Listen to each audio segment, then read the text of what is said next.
North Dakota, February 1892. While his neighbors huddle around dying fires at 4 a.m., feeding precious cordwood to their cast iron stoves every 3 hours, Pavel Volkov sleeps soundly in his 68-degree cabin. His fire died 12 hours ago.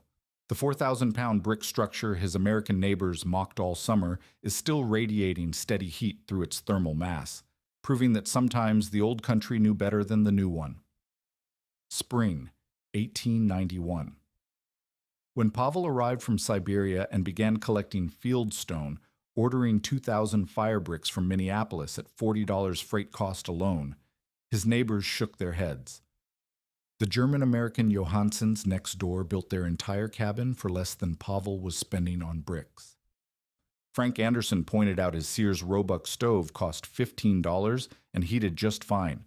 Why build what they called the Russian monument to wasted effort? Through summer, Pavel's massive masonry heater took shape.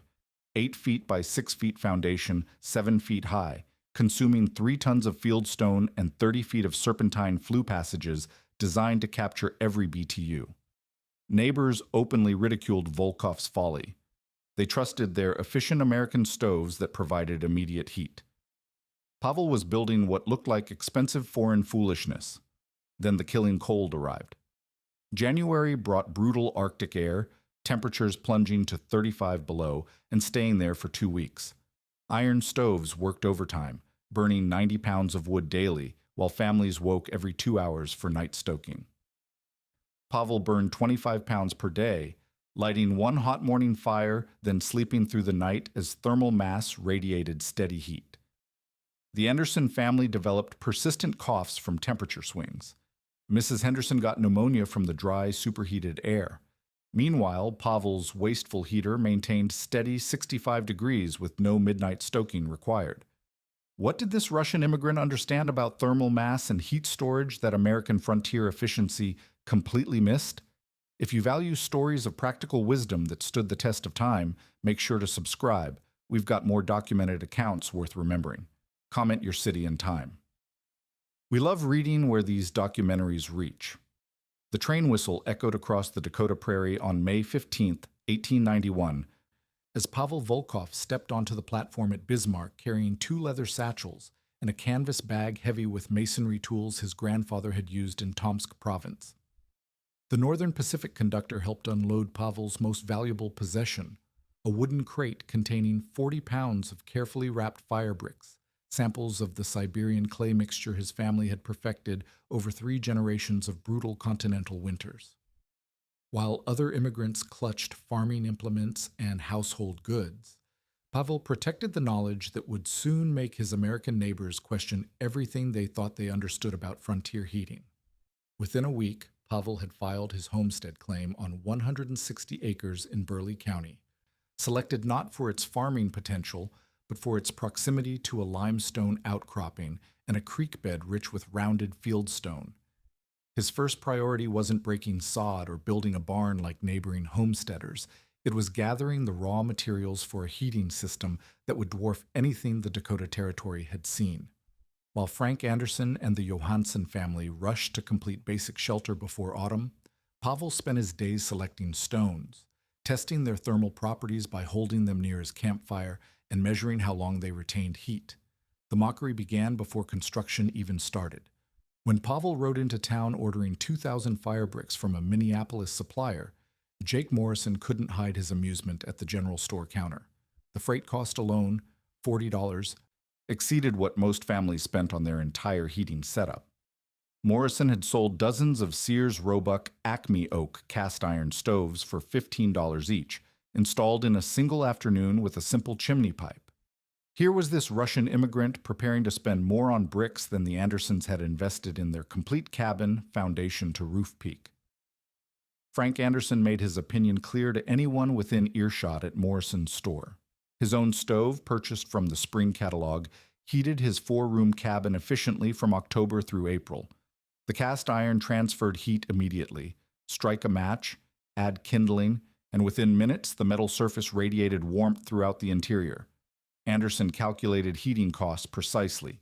4 cords of split oak at $3 per cord, burned steadily through a 6-month heating season.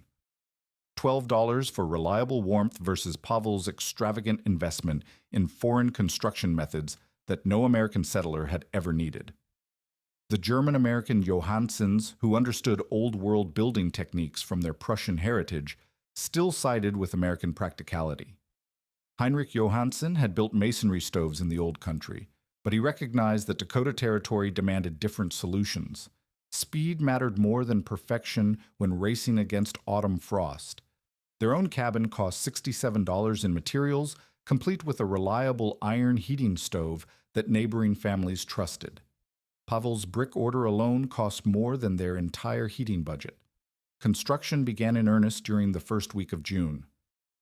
Pavel excavated an 8-foot by 6-foot foundation, digging down 3 feet below the prairie surface to reach solid clay subsoil that would support the massive weight he intended to build. The foundation alone required 12 cubic yards of fieldstone, each piece selected for its density and ability to absorb heat without cracking under thermal expansion. Pavel mixed his mortar using the clay formula his grandfather had perfected. 3 parts local clay, 1 part sand from the creek bed, and a handful of horsehair for binding strength that would withstand decades of heating and cooling cycles. The primary structure rose through July and August, consuming materials that astounded his neighbors. 2,000 fire bricks formed the combustion chambers, arranged in precise geometric patterns that Pavel had memorized from childhood observations of his grandfather's work. Each brick weighed 4 pounds, creating a thermal mass of 4 tons before adding the surrounding fieldstone structure.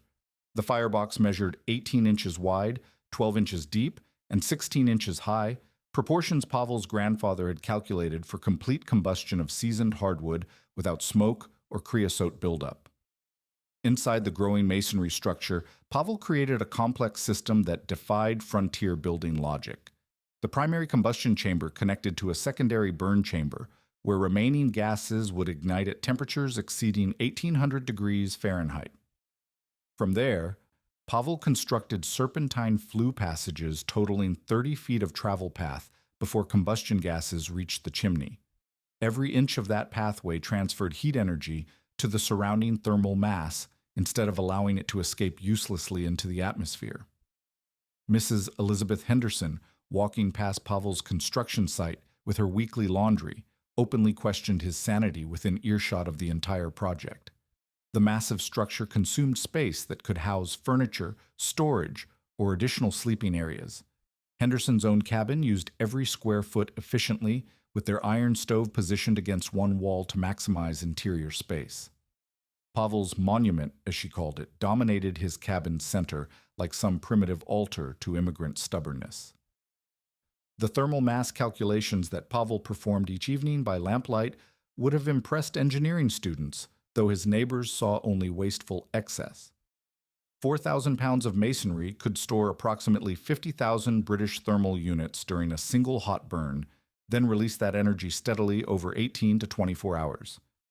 The heat storage capacity exceeded Anderson's entire iron stove by a factor of 25, though Pavel kept these calculations to himself while enduring daily ridicule about his Russian castle. By late September, Pavel's heating system neared completion with features that seemed like elaborate foolishness to practical American settlers. A sleeping platform topped the thermal mass, positioned to capture radiant heat throughout the night. Warming niches built into the structure's sides could dry wet clothing or keep food from freezing.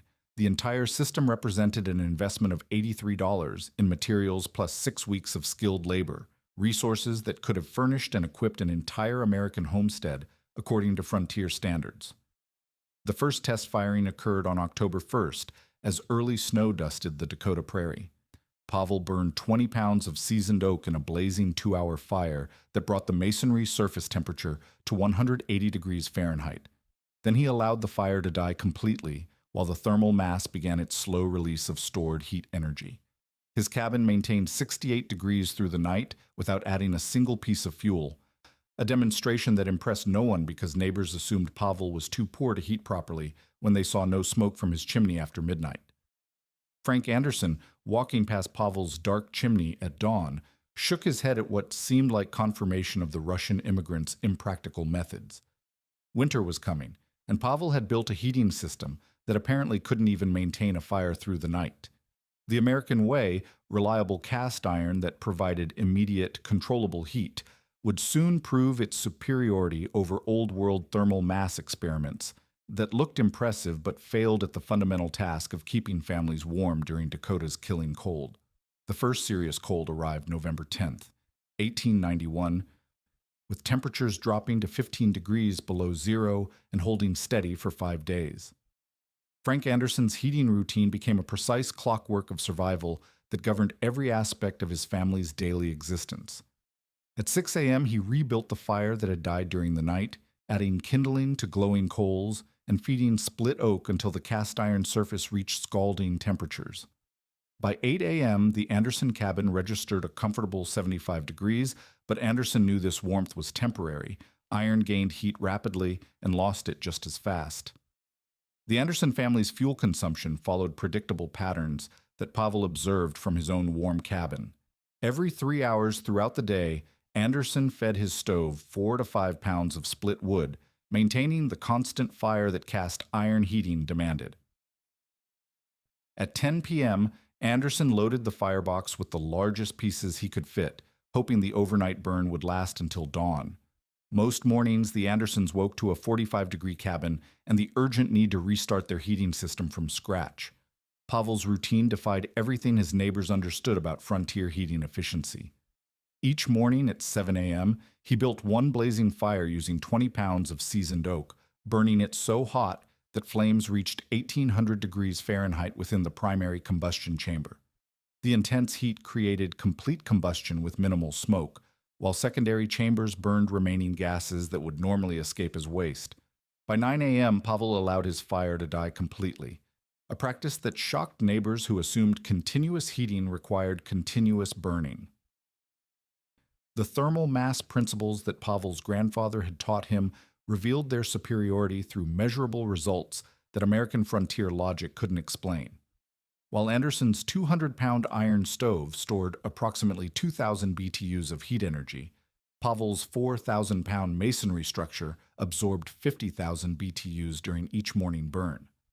The massive thermal battery released stored energy steadily throughout the day, maintaining cabin temperatures between 65 and 70 degrees without adding fuel. Katerina Volkov initially questioned her husband's heating method, despite experiencing its comfort firsthand. She watched their neighbors' constant activity, Anderson splitting wood twice daily, Mrs. Johansson carrying armloads of fuel every few hours, the Henderson family taking turns with night stoking duties that interrupted sleep throughout the winter. Katerina's domestic routine proceeded without heating interruptions, but she worried about the social isolation that Pavel's unconventional methods created within their immigrant community. The economic calculations that neighbors performed showed Pavel's apparent wastefulness in stark numerical terms. Anderson purchased 4 cords of split oak each autumn at $3 per cord, burning approximately 90 pounds of wood during severe cold snaps. His fuel costs totaled $12 per winter, plus the labor of splitting and hauling wood throughout the heating season. Pavel had invested $83 in construction materials, nearly 7 years' worth of Anderson's fuel costs for a heating system that neighbors couldn't see working properly. Jake Morrison's General Store became the unofficial headquarters for heating method discussions as November cold tested everyone's systems. Morrison sold iron stoves because customers understood them, immediate heat output, simple installation, and reliable performance that matched neighboring families' proven choices.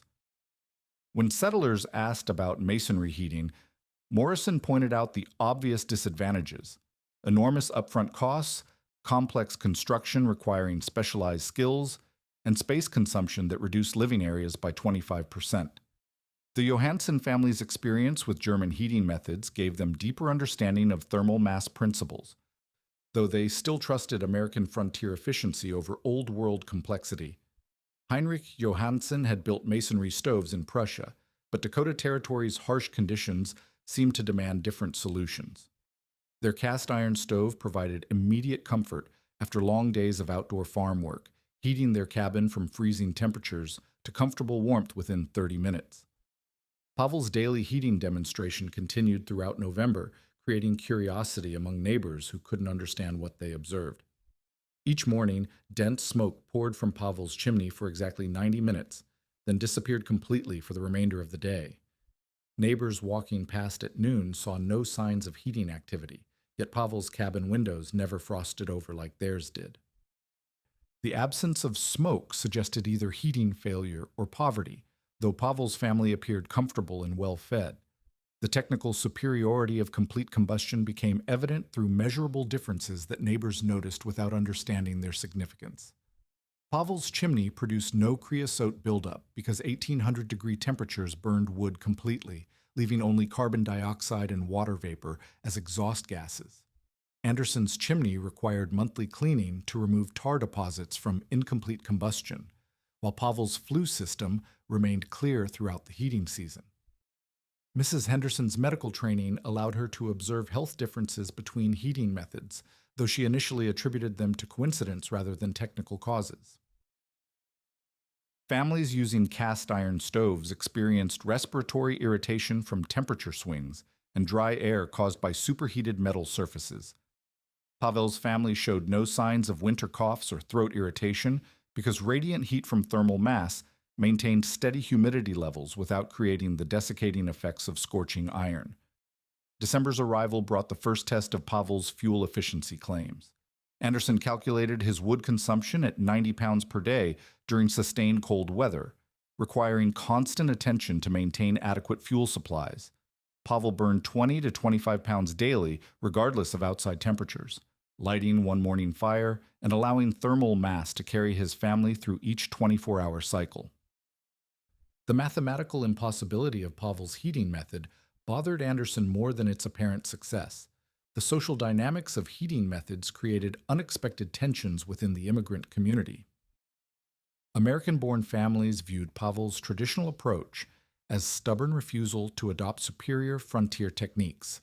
European immigrants felt pressure to demonstrate their assimilation by choosing American heating solutions over old-world methods they had abandoned.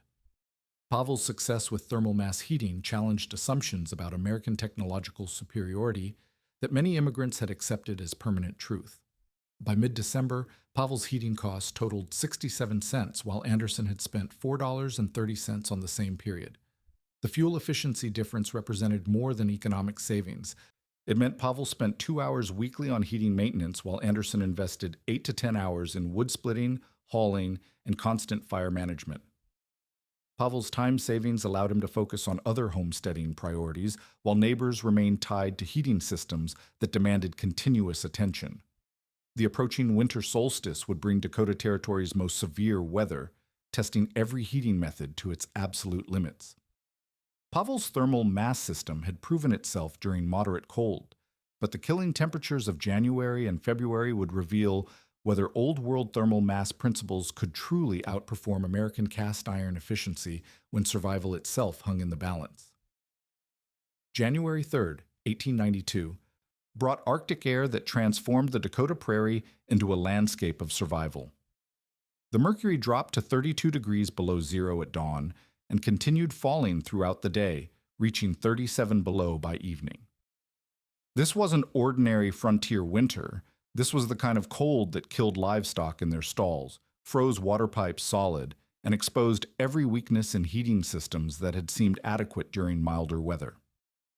The killing cold would persist for 14 consecutive days, testing human endurance and heating technology beyond their designed limits. Frank Anderson's cast iron stove, reliable through December's moderate cold, struggled against temperatures that turned his cabin into a thermal battlefield. At 37 below, Anderson woke every 90 minutes throughout the night to feed his stove, burning 6 pounds of wood per feeding to maintain barely adequate heat. His cabin temperature swung wildly, from 82 degrees immediately after stoking to 38 degrees by morning when coals died to ash. The Anderson family moved their mattresses into the kitchen, sleeping within 8 feet of the stove to survive the night hours when heating failed. Anderson's fuel consumption reached crisis levels that threatened his family's winter survival. During the first week of killing cold, He burned 110 pounds of wood daily, nearly double his normal consumption and triple his December usage. His carefully calculated fuel supply, intended to last through April, disappeared at alarming rates. Anderson began burning fence posts, then interior boards from his barn, as split firewood reserves dwindled toward dangerous levels.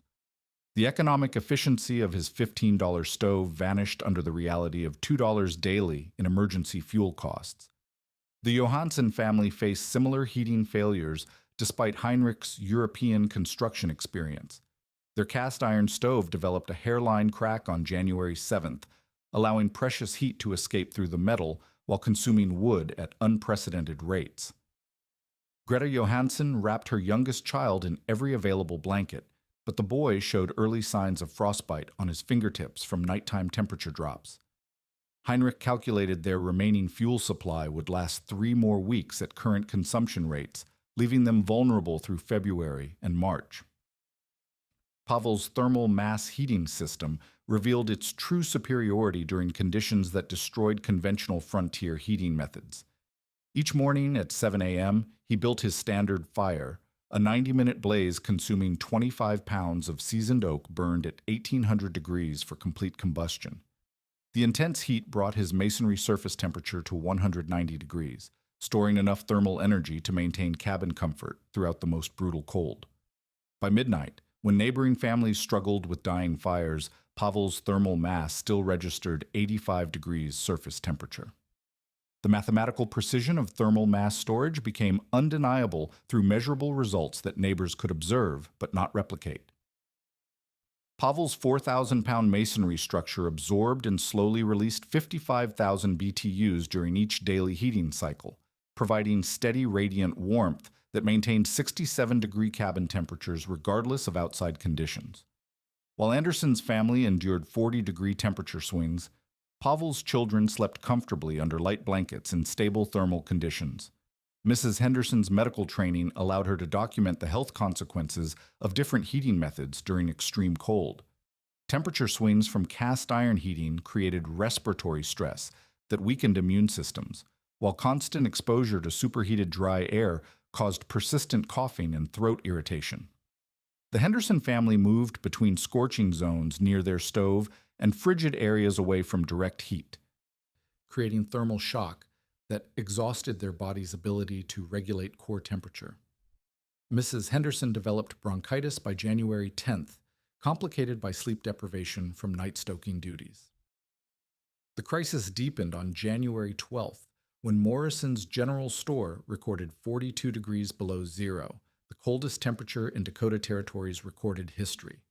Anderson's stove cracked along its side seam, losing half its heat output despite burning wood at maximum rates. The Johanssons' chimney partially blocked with ice condensation, forcing dangerous backdraft conditions that filled their cabin with smoke. Both families faced genuine life-threatening situations as their heating systems failed under extreme conditions. Pavel's fuel efficiency during the killing cold demonstrated thermal mass principles that frontier heating logic couldn't explain. While neighbors burned 100 to 120 pounds of wood daily, Pavel maintained his standard 25-pound consumption regardless of outside temperatures. The thermal mass stored enough energy during morning burns to carry his family through 24-hour cycles without additional fuel. Pavel's total fuel cost during the 14-day crisis, $9.40. Anderson's emergency fuel expenses, $31.60. The physical endurance required by different heating methods created measurable differences in family survival capacity. Anderson lost 12 pounds during the cold snap from constant physical exertion, splitting emergency fuel, hauling wood every 2 hours, and maintaining fires throughout the night. His wife Sarah developed severe fatigue from sleep interruption, waking every 90 minutes to stoke their failing stove. The Anderson children showed signs of malnutrition as their parents burned calories faster than they could consume food during the heating crisis. Katerina Volkov observed her neighbor's deteriorating conditions with growing appreciation for her husband's thermal mass investment. Pavel maintained normal sleep patterns, rising once daily to build his morning fire before returning to regular activities. Their children played comfortably in 67-degree temperatures, while neighboring families huddled in single rooms near inadequate heat sources.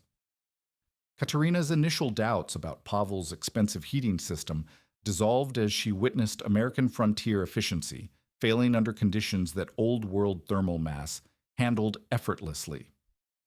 The social dynamics of heating crisis revealed uncomfortable truths about American technological superiority that many immigrants had accepted without question. European thermal mass principles, dismissed as primitive by frontier conventional wisdom, proved superior in every measurable category during life-threatening conditions. Pavel's wasteful construction investment looked increasingly like survival preparation, while neighbors' efficient American stoves revealed themselves as inadequate technology poorly suited to continental climate extremes.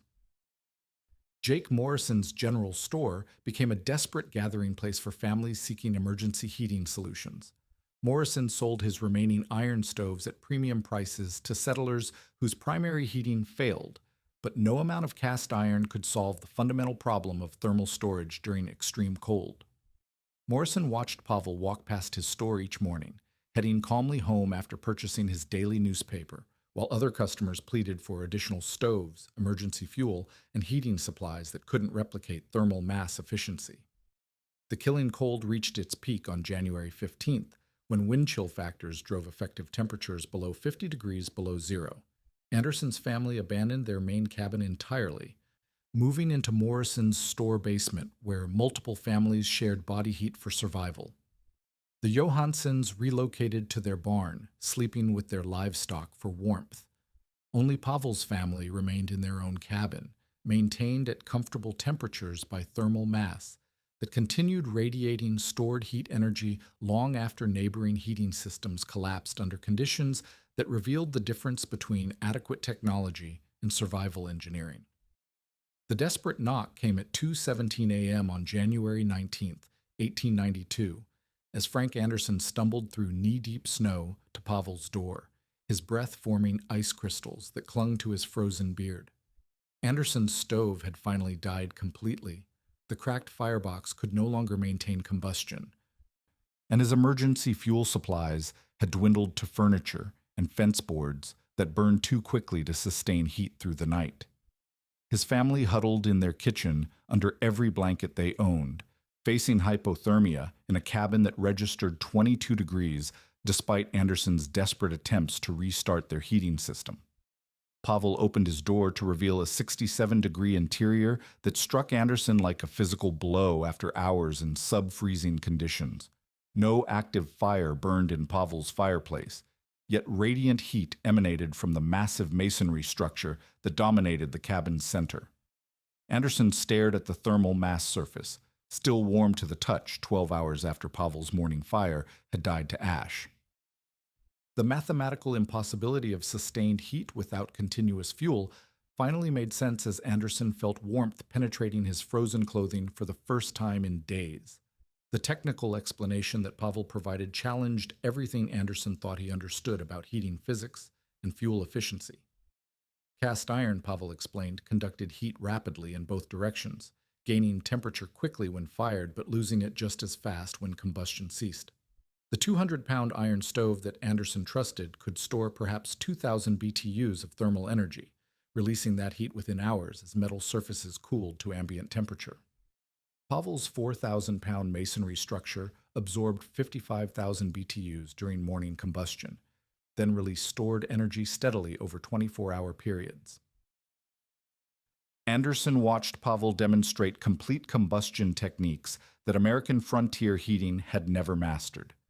The secret lay in burning wood at precisely 1800 degrees Fahrenheit, hot enough to consume all combustible materials, including gases that normally escaped as smoke and creosote. Pavel's firebox design forced primary combustion air through carefully calculated openings that created optimal oxygen mixing, while secondary air injection burned remaining gases in a separate chamber. Nothing escaped up the chimney except heat energy, which the serpentine flue system captured and transferred to surrounding thermal mass. The fuel efficiency calculations that Pavel shared contradicted Anderson's fundamental assumptions about heating economics and wood consumption rates. Anderson burned wood continuously at moderate temperatures, achieving perhaps 60% combustion efficiency while losing 40% of potential heat energy up his chimney. Pavel burned wood in short, intense fires that achieved 85% efficiency, capturing nearly all available thermal energy within his masonry structure. The result? Pavel consumed 70% less fuel while maintaining superior comfort levels. Word of Anderson's midnight visit spread through the immigrant community within hours, carried by neighbors who observed his desperate trek through the killing cold to Pavel's cabin. The Johanssons arrived the following evening, their youngest child wrapped in blankets and showing signs of mild hypothermia from their barn shelter. Heinrich Johansson examined Pavel's masonry construction with professional interest, recognizing old-world stonework techniques he had abandoned in favor of American frontier efficiency. The thermal mass principles that Heinrich remembered from Prussian heating suddenly seemed relevant to Dakota survival. Mrs. Henderson arrived on January 21st. Her bronchitis worsened by constant exposure to temperature swings and smoke from their failing heating system. Pavel's cabin provided immediate relief from respiratory symptoms, as steady radiant heat maintained optimal humidity levels without the desiccating effects of superheated cast iron. Henderson observed that Pavel's children showed no signs of winter illness, despite weeks of extreme cold, while every family using iron stoves reported persistent coughs, throat irritation, and sleep disruption from heating maintenance duties. The construction request began before the killing cold ended, as neighbors recognized that American heating technology had failed catastrophically during conditions that Pavel's thermal mass system handled effortlessly. Anderson offered $100, more than Pavel's entire material investment, for a masonry heater identical to his own. The Johanssons proposed a partnership where Pavel would supervise construction while Heinrich provided skilled stonework labor. Mrs. Henderson requested a smaller version designed specifically for their cabin dimensions and heating requirements. Jake Morrison experienced the most dramatic conversion from skeptic to advocate after witnessing his customers' heating failures during the January crisis. Morrison had sold cast iron stoves based on their immediate heat output and low initial costs, but extreme cold revealed fundamental design limitations that no amount of fuel could overcome. Morrison visited Pavel's cabin on January 23rd, measuring surface temperatures and observing thermal mass performance that his customers desperately needed. Within a week, Morrison placed orders for fire bricks, refractory clay, and masonry tools, transforming his general store into Dakota Territory's first thermal mass heating supplier. The technical education that Pavel provided challenged frontier assumptions about efficiency, cost, and heating methodology that had seemed unquestionable before the crisis. American settlers measured efficiency by immediate results, how quickly stoves heated cabins, and how cheaply they could be installed. Pavel measured efficiency by total system performance over entire heating seasons, calculating fuel costs, maintenance time, comfort levels, and durability factors that cast iron heating ignored. The long-term economics favored thermal mass, despite higher initial investment. Pavel's teaching methods revealed construction techniques that European craftsmen had refined through centuries of continental winters. Foundation requirements called for excavation below frost lines to prevent thermal mass movement during freeze-thaw cycles. Firebox proportions followed precise ratios, height equaling width for optimal combustion characteristics, with depth measuring 75% of height for complete fuel burning.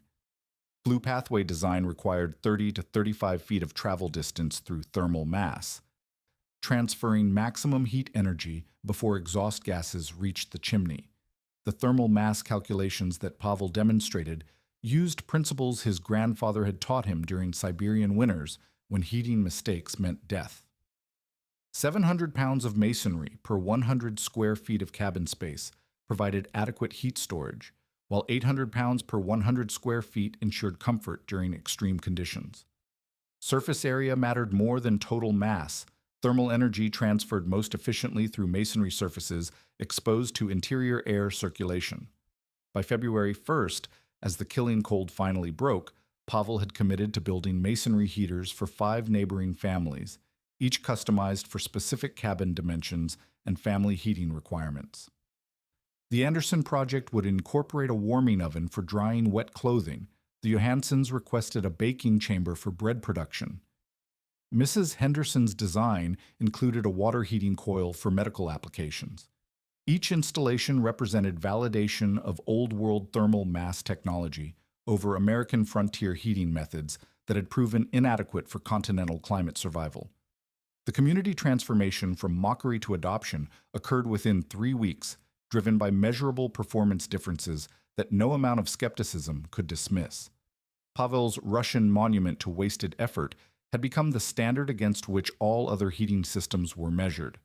Neighbors who had ridiculed his expensive construction methods now competed for his construction services, recognizing that survival trumped economy when heating systems faced conditions that revealed the difference between adequate technology and engineering designed for worst-case scenarios.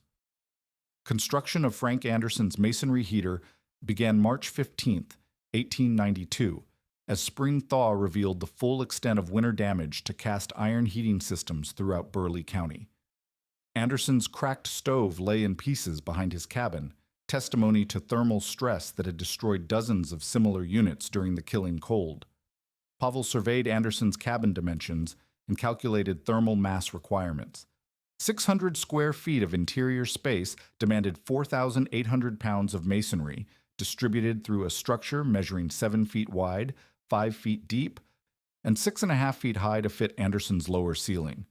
The Anderson project established construction standards that Pavel would refine through subsequent installations.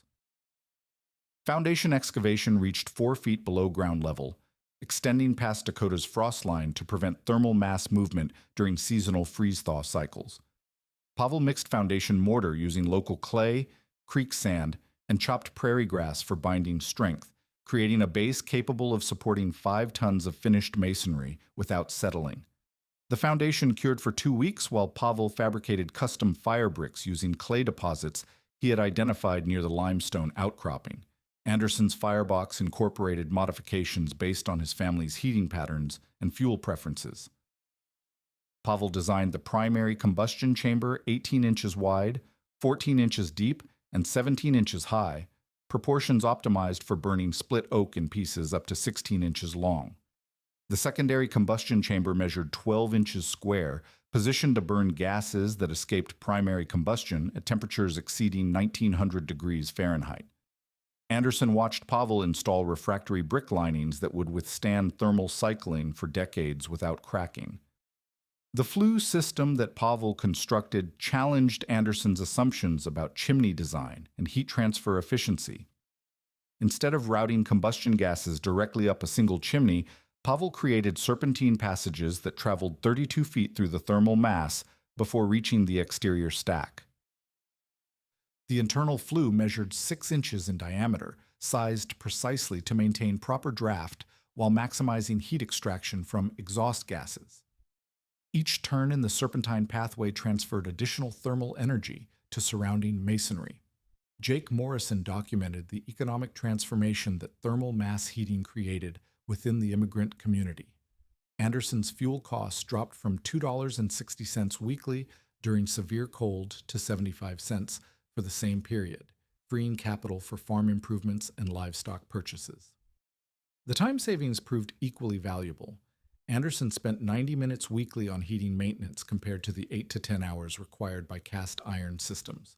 Morrison calculated that masonry heater families accumulated wealth 25% faster than iron stove households. The Johansson installation revealed how European immigrants adapted Old World techniques to American frontier conditions. Heinrich Johansson contributed Prussian stonework methods that improved thermal mass construction, while Pavel provided Siberian combustion technology that achieved higher efficiency than traditional German heating. Their collaborative design included a warming oven positioned above the primary thermal mass, capable of maintaining 140-degree temperatures for drying wet clothing and preserving food through extended storage periods. Mrs. Henderson's medical applications expanded thermal mass heating beyond simple comfort into therapeutic territory. Pavel incorporated a water heating coil within the flue system, providing hot water for medical treatments and sanitation without additional fuel consumption. The steady radiant heat improved Henderson's recovery from bronchitis while eliminating the respiratory irritation that cast iron heating had caused. Henderson documented temperature stability that reduced illness frequency by 60% compared to families still using iron stoves. The technical refinements that Pavel developed through multiple installations established masonry heating standards for Dakota Territory's unique climate conditions. Thermal mass ratios of 800 pounds per 100 square feet of cabin space provided adequate heat storage for temperatures down to 40 degrees below zero. Surface area calculations determined that every square foot of exposed masonry could radiate heat effectively into 50 cubic feet of interior space, allowing precise sizing for different cabin layouts. Norwegian and Swedish immigrants contributed their own thermal mass knowledge as Pavel's reputation spread beyond Burleigh County. Ole Bjornson arrived from Minnesota with sleeping platform designs that maximized radiant heating benefits, while the Lindqvist family shared Swedish techniques for incorporating bread ovens within thermal mass structures. Each cultural contribution enhanced the basic Siberian design, creating heating systems optimized for specific family requirements and regional fuel availability. The construction boom that followed the 1891-92 winter crisis established Pavel as Dakota Territory's premier masonry heating expert.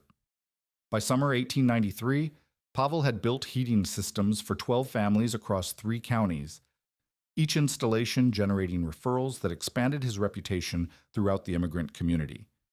German settlers from Stutzman County traveled 60 miles to commission heating systems after witnessing fuel efficiency demonstrations at the Johansson homestead.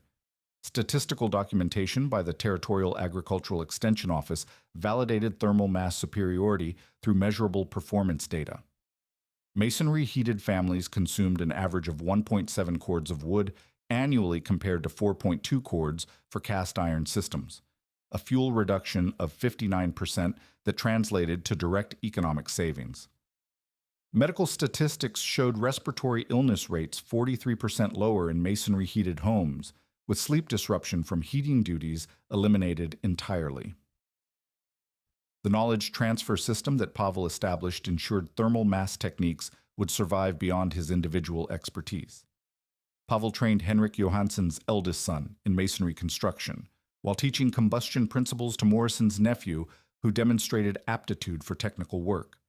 Each apprentice learned foundation requirements, thermal mass calculations, flue design principles, and firing techniques necessary for optimal system performance.